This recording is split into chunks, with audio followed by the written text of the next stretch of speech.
I feel like that opens a can of worms. I don't know. But would the worms be eligible? That's what you want to know. Maybe. This is what I'm talking about. Kirstie, it's time for another Cineworld podcast. It is the sequel. We are back. Very exciting. And for this episode, I think because we are both not just film fans, but we love what you would call, I think, the magic of movies, right? Yes, absolutely. Could not put it better myself. I feel like there's so many... What makes a film magic to you? I think it's sort of that feeling of being transported somewhere out of the world that you know. It doesn't have to be a different planet or anything like that. It's just the ability to sort of move you in all senses of the word. Well, that's a perfect segue into what I think is a really fertile topic to talk about this time round, which is stunt making. Yes. In the light of the fact that at the 2028 100th anniversary Academy Awards, they're finally introducing a stunt design award. Which is going to be great, and there's going to be a load of attention on it, and a brilliant time to do it because the 100th anniversary of the Oscars is going to bring so much recognition and attention. You know that's going to be a spectacle. They have another category launching for casting next year, which will be great, but I feel like stunts is something that people have been crying out for a long time. They've kind of been the unsung heroes of movies up until this point almost. And I feel like just being able to say we have a seat at the table, that is going to be so satisfying for so many people that have dedicated their lives to something, and in some cases put their lives in harm's way to create things that people have been enjoying for decades. I mean, it's brilliant that it's finally getting the recognition that it deserves. But why has it taken a century? This is true. There's a really well-known and well-respected stunt coordinator called Jack Gill. He's kind of been leading the charge, looking at how we can get into the Oscars. And there's all sorts of logistics about, you know, membership numbers to be in certain categories and such. But he's been doing this for nearly 4 decades. So people have been crying out for it. I don't personally know why it's taken them so long. There's far too many films. You look back at major action films that received like double-digit nominations, and you think, okay, Stunts could have been in there. Yeah. You know, you look at Mad Max Fury Road, got 10. Gravity, I think, ended up with 10 as well. And then I think it was Avatar that got like 9 nominations or something. And you're thinking, okay, come on. They're incredibly physical films. These could have had a little stunt nod in there. And do you think as well, and I'm playing devil's advocate slightly here, but I think the Academy sometimes has been accused of a degree of snobbishness within films. People will say this film is great for Oscars, this film is less likely to because of a variety of reasons that maybe preclude it from being considered.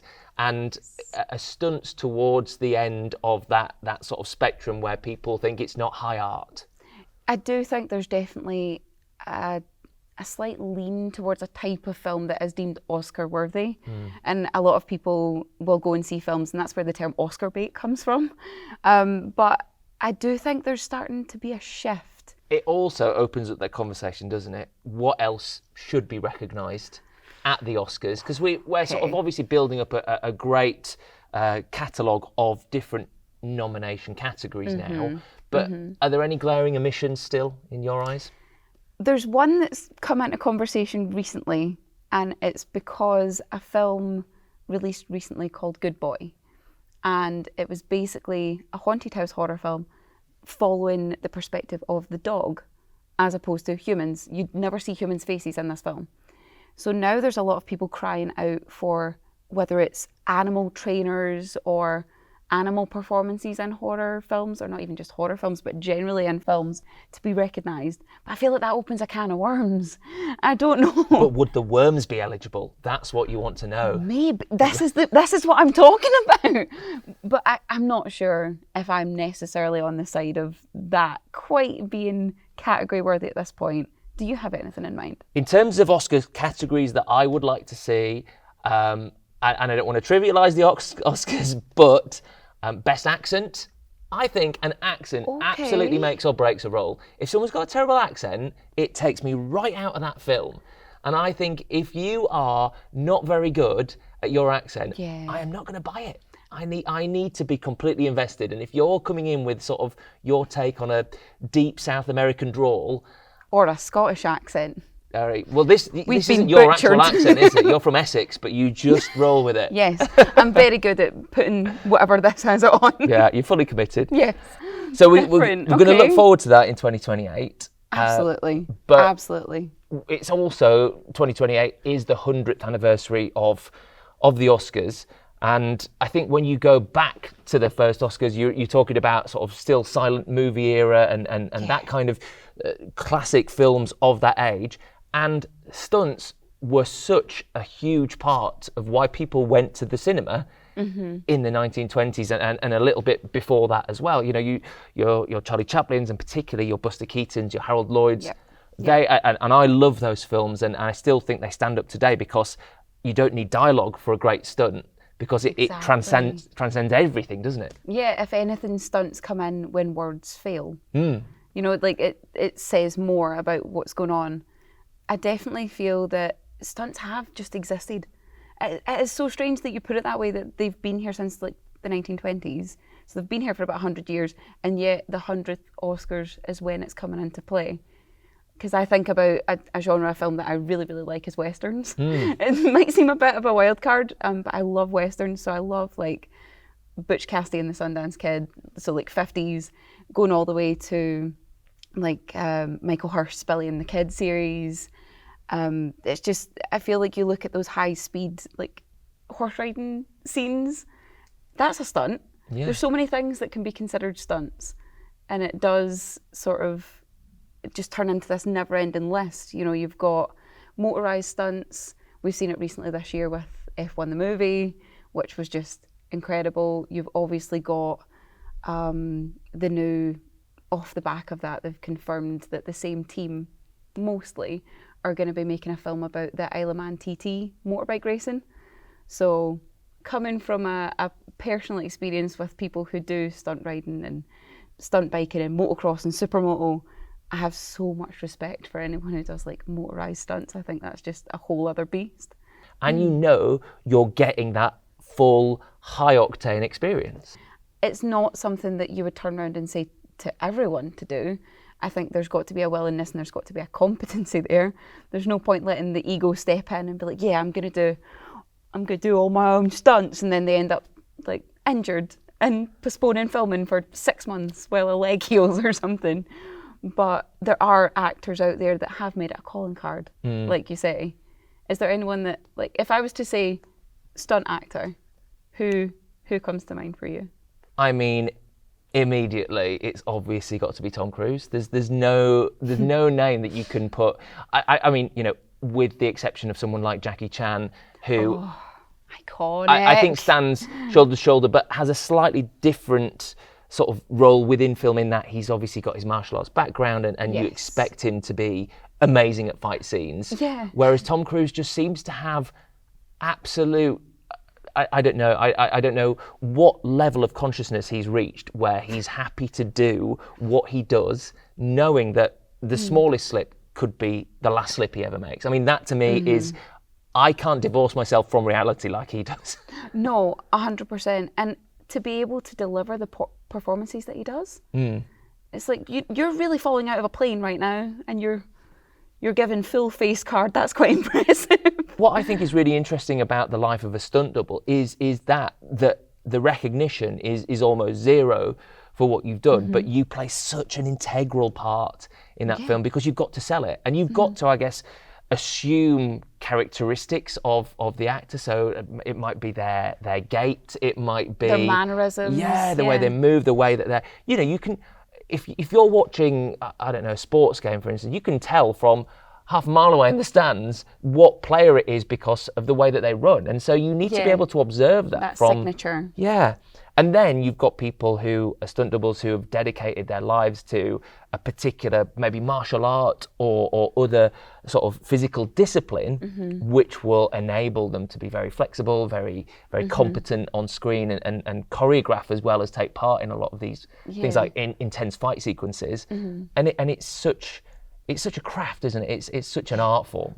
And I think we seem to be finally moving away from that idea, that misconception that stunt people are basically human punch bags, or they're just to get thrown around. And of course, there's always going to be a place for knowing how to roll down a set of stairs, or knowing how to sell a punch, because that is an important part of stagecraft.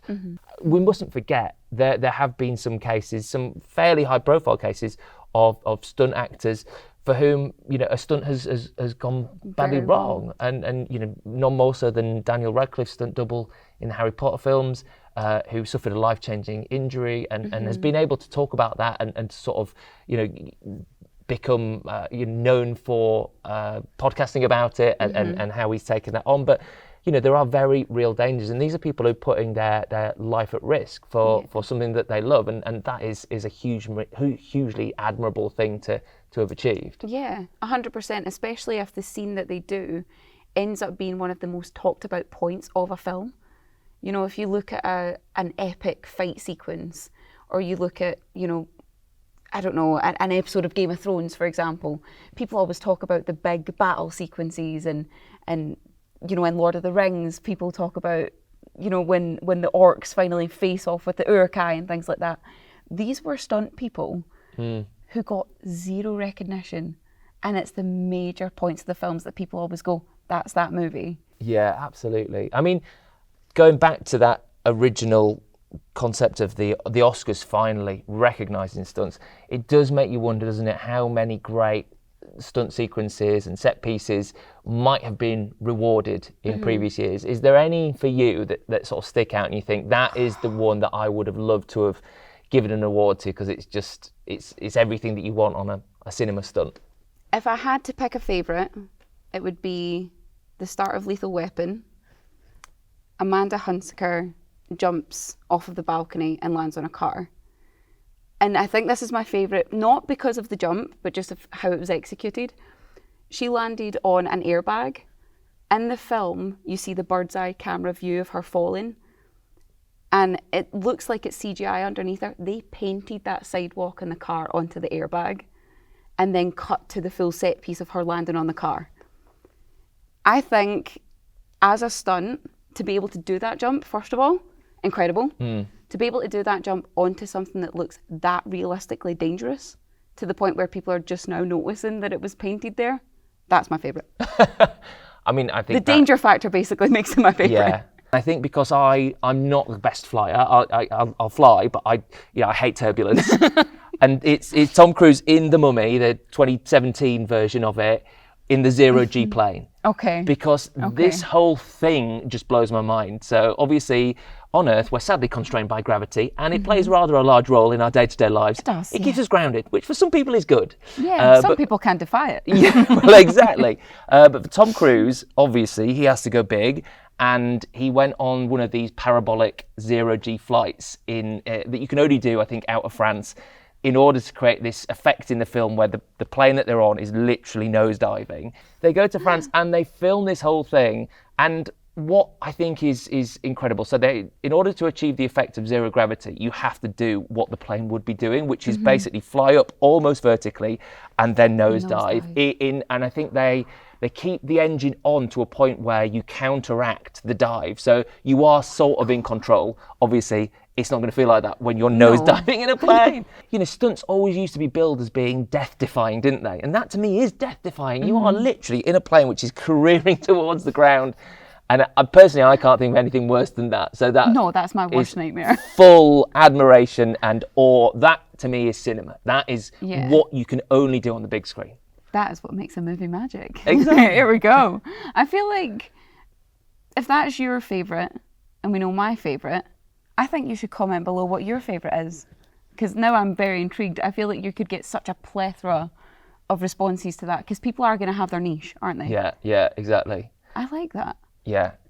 I mean, if you come back and say it's like, I don't know, Tom Cruise in Risky Business, just like sliding along the floor, that's your favourite Tom Cruise. Do you know what? That's fine too. Respect. Yeah. Got respect the pick. Respect the pick. But yeah, I do think it's such a great area of people's kind of like cinematic interest. Like you can always go, that is the thing that hooked me. It's often one of the early films that you see and you go, wow. So yeah, let us know. And also, if there's any other areas of movie magic that you think we should be talking about, we'd love to hear about that too, because there's please, so many there's out there. so much we could talk about, evidently. Well, that is it for our chat. As we say, there's loads more things that we would love to talk about, so please let us know any subjects you'd like us to cover. And we will see you in our next podcast. If you want to keep tuned for that, you can subscribe to the channel, you can check out our other content, and we'll be back soon. Bye-bye. So basically a workaholic actor. yeah, but that no one knows. They get booked on being in that other thing, you know. They're sort of seen everywhere. That was seen everywhere. Yeah. That was quite good.